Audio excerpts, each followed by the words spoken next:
Hi guys! Great day! This is Kuya Ryan. Welcome back to my channel ngayong umaga, ngayong araw.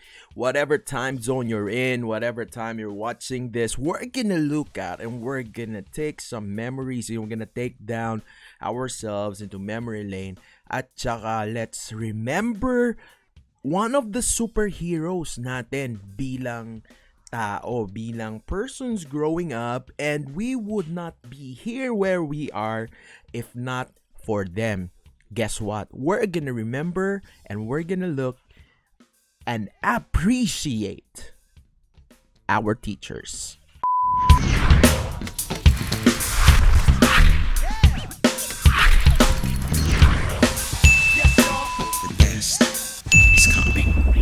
All right. We are back here. We are back here at my computer, and guys, for last before September ended, so last September 29 at 2:30 p.m. I posted something on my Facebook account. Now, if you haven't followed me yet there, well, you can follow me. I have 5,000 friends, so hindi na tayo pwedeng dumagdag dyan. But I've posted something here. Share a good memory of a good teacher. Teachers Appreciation Challenge. So this is my challenge for everyone that we should learn to appreciate our teachers. So titingnan uli natin etong post na to. And we have 14 reactors. So maraming salamat sa 14 reactors natin. Titingnan natin sila. All our reactors, si Relin, Jane. Hello Jane, kamusta ka? Si Dana, Ate Dana, Andrea Faye, si IJ Del Valle, si Jan Ang, of course, Micah Monson, Princess, Pablo Fernandez Bautista, Rachel Ann Adonis Reynes, Jeremy, Shen Farol Zante, Kate Secretario, Jen Villarina de la Cruz, Maria Geraldine Duronio, Barros, and of course, Romelin Tumaob Ordine. So maraming salamat sa lahat na nag-react. 11 heart it. Yeah, siyempre may naalala siguro sila sa mga teachers nila. And of course, meron tayong 3 that says approve. So babasahin natin. It goes this way. Medyo natin muna. The question goes this way. Share a good memory of a good teacher. So, Teachers Appreciation Challenge, we have 8 comments. I really love this when people comment on this post kasi we can now know kung ano yung mga hindi nila makakalimutang mga bagay sa kanilang teacher. So, punta tayo dito. We have 8 comments. Maraming salamat sa lahat na nag-comment. Yung pinakauna, isa dito, I don't know how this is, but of course, let's try from the newest. So, dun tayo, pag newest to, syempre yung nasa baba, yun yung oldest. Okay. Halata naman, di ba? Alright, so I'm gonna read. This is from Dana Erin de Esperanza. Hello, Ate Dana.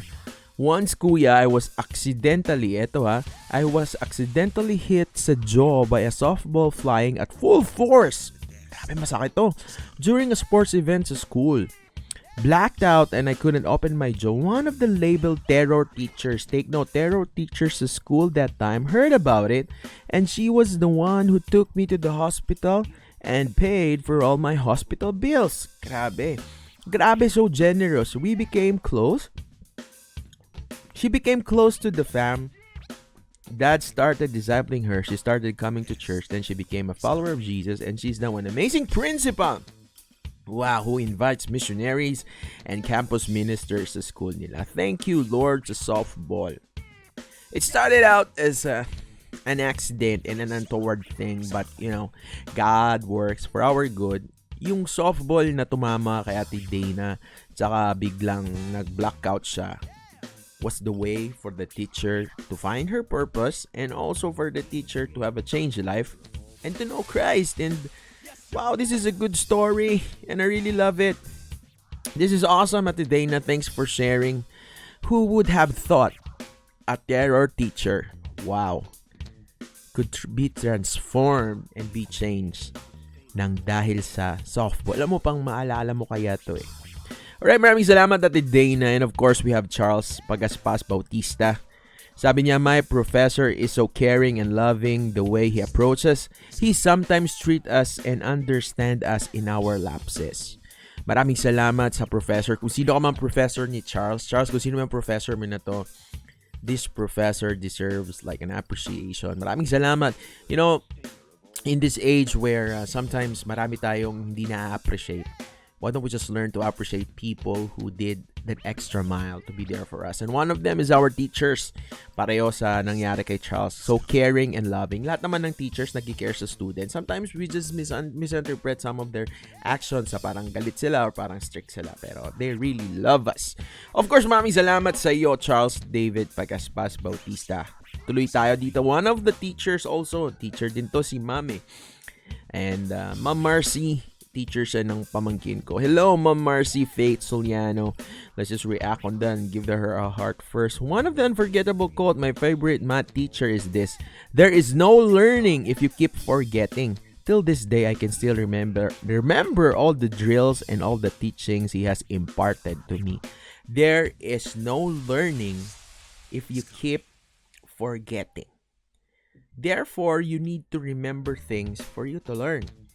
Yung maganda doon kasi you've learned a lot from this teacher. Just the very reason why you have never forgotten about him or her. So, grabe, I really am thankful for teachers who minsan may mga sinasabi silang mga one-liners that are lessons in life that they have undergone already, and all we can do is just to learn from them.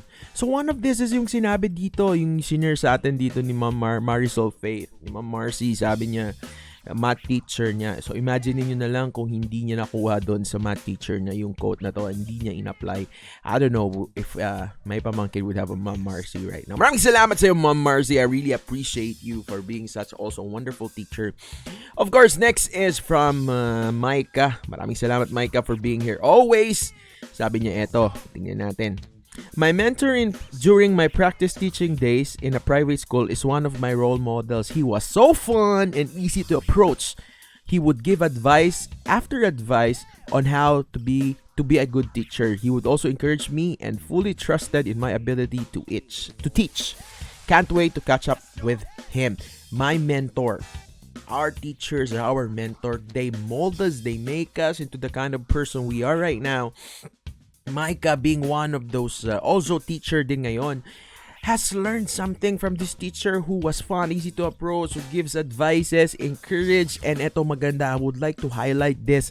Sabi dito, and fully trusted in my ability to teach.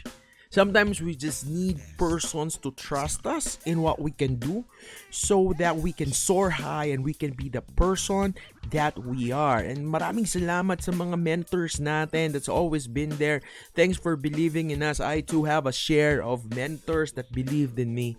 So maraming salamat, Micah, for allowing us to see this. Grabe. If you're a mentor right now, if you're a teacher right now, maraming salamat for believing in us. Just keep on believing on the children that you have right now under your care, because I really believe that sooner or later, who knows who would they be in the future.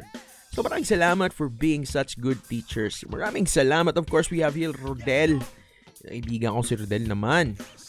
My teacher in third year called me your son of the devil. Grabe, tinawag kang anak ng demonyo, anak ng satanas. That words inspired me not to become what he described of me. Thank you, ma'am. What she described of me. So, nagulat ako nung kinomento ni Rodel kasi sabi ko, imagine nyo, good memory of a good teacher. Now, subjective naman kasi yung good memory. For us, this may be bad because your teacher calls you son of the devil. But, para kay Rodel, it's a good memory kasi that memory caused him to change it. And Rodel didn't become one. He didn't become the son of the devil. Instead, became the son of the Most High God. Alright, maraming salamat, Rodel. It's your perspective, it's our outlook that determines the outcome. So, paano ko pinaniniwalaan niya yun? Or maybe, he took it as a challenge. You know? Also, our friend, Maria Geraldine Doronio, nag-reply sa kanya, hahaha, alam na. Alright. Maraming salamat sa iyo, Rodel. No matter, sometimes our teachers, sometimes they say things like that. Can we just take it as a challenge? Hindi na parang, oh no. Some of the teachers are like really pushing us in a sense that they want to bring out the best. So, let's just learn to appreciate them. Maraming salamat sa iyo, Rodel. Alright, next is from Rincel Chanel Pesado. Another teacher also, appreciate you. Maraming salamat for being teaching. Ito, back in college, having my practice teaching, my critique teacher said, ayan, critique ha, critique pa ha. Critique teacher said, be a good teacher to your students but still have your standards as a teacher. And yes, student teacher ka pa lang, but don't let your students look at you as a student like them, but let them look at you as their teacher. That's the reason why bakit some of students right now are good to me. They can joke and have fun with me during our class, pero nandoon pa rin yung limitations between students to teacher relationship. She became my inspiration that time while I keep pursuing my career. Alright! Grabe, to be a good teacher, you have to know where you stand. You have to know kung your limitations sa with the way we treat our students. I really love this, Rinsel, kasi there are teachers who build good relationships, and one of the key to learning also is good relationships. But the difference between the teacher and the student, though we have that relationship na we're together, we have fun like that. Naalala ko tuloy yung isang sinabi sa akin that of I don't know, it's a friend, it's a mentor din. Sabi niya, the difference between the leader or the teacher and the student is pareho kayong nakasakay sa boat. But the difference is, ikaw as a teacher, you are the one who know, you're the one na nakakaalam kung saan mo dadalhin silang lahat. Alright, you may be equal, but you're the one setting the pace. You're the one taking them somewhere, believing in them, motivating them to be the person that they are, molding them into the kind of student and maybe in the future the teacher that you want and you desire them to be. Maraming salamat sa iyo, Rinsel. Grabe tong mga examples natin dito. We thank you very much. Hopefully you've learned from those. Now, kung ako tatanungin, share a good memory of a good teacher. Let me see. There was this good teacher of mine way back in elementary that taught us how to speak publicly, how to speak English. Ako, napakamahiyain kong tao, hindi nga lang halata. And because of this teacher, I was pushed to the limit. Na kahit ano, magsisipag ako because my recitation, because I have to speak up in front. And here I am right now, speaking, and bahala na. Just keep on speaking and speaking. Minsan nga, nahihirapan na silang pahintuin ako. It's because of this teacher who challenged me. Nauutal pa ako dati. I'm not a sociable person. Pero because of a teacher, I am who I am right now. Maraming salamat sa inyo, teachers. Maraming salamat. Maraming salamat sa inyo. So there you have it, guys. We've learned, we've talked, we've tried to recall.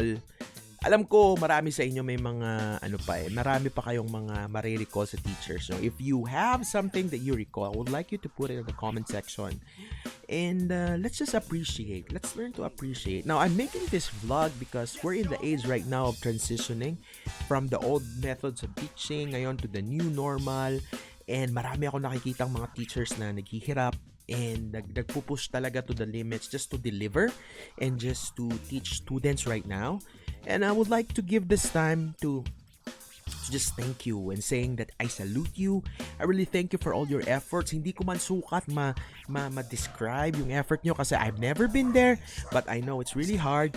But I would like to appreciate you. Maraming salamat sa inyo, teachers, for the sake of molding us. I mean, this is more than just the compensation that we get, right? This is more than just the thing that you get from the school, but this is with a desire to teach, kahit na ngayon with this limitation of the COVID coming in and this thing coming in right now, but you're pushing on towards educating and causing us to learn. Maraming salamat sa inyo, molders of society, because whoever will be the next leaders, whoever will be the next person who's gonna take in charge of the government, of the businesses, will not be there without you, teachers. Maraming salamat. I really appreciate you.